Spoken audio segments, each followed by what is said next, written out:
হঠাৎ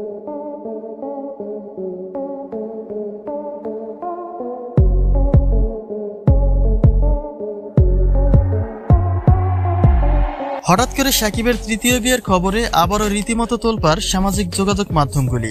সোশ্যাল মিডিয়ায় বিয়ের পিড়িতে বসা শাকিবের একটা ভিডিও চিত্র এই মুহূর্তে রয়েছে আলোচনার তুঙ্গে। তাহলে গুঞ্জন সত্যি করে শেষ অবধি তৃতীয় বিয়েটাই করে নিলেন কিনা শাকিব খান, সেই প্রশ্নটাই জোরালো হয়েছে সকলের মাঝে। তো চলুন জেনে নেওয়া যাক কবে কখন বিয়েটা করে নিয়েছেন শাকিব খান।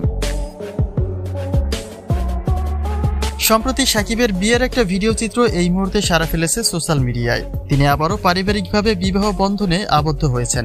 প্রকাশিত ভিডিও চিত্রে দেখা যায় বিয়ের কাজ শেষ করে শাকিবের হাতে নববধূকে তুলে দেওয়া হচ্ছে। তিনি ঘরোয়া আয়োজনে ফের বিয়ের পিড়িতে বসেছেন, কিন্তু সুন্দরী সেই রমণী যে আসলে পরিচিত মুখ কিনা ভিডিও ফুটেজে তা স্পষ্টভাবে দেখা যায়নি, যে কারণে কেউ বলছে এটাই হয়তোবা শাকিবের সেই ডাক্তারি পাত্রী। ভিডিওটি প্রকাশের সঙ্গে সঙ্গে সাড়া ফেলে দিয়েছে গোটা সোশ্যাল মিডিয়া জুড়ে, কেননা শাকিবের তৃতীয় বিয়ে বলে কথা। কিন্তু প্রশ্ন তো এখানেই, ঘরোয়া আয়োজনে তার এই বিয়েতে তার পরিবারের কাউকে দেখা যায়নি। তাহলে কবে কখন কোথায় বসে এই বিয়ের কাজটি সম্পাদন করলেন কিং খান? শাকিবের পরিবার থেকে তার এই তৃতীয় বিয়ের ব্যাপারে ঘোষণা দেওয়া হয়েছিল যে কিং খানের জন্য ডাক্তারি পাত্রী দেখেছেন তারা। তাহলে বিয়ের সময়কালীনে সেখানে পরিবারের লোকের কেন দেখা মিলছে না?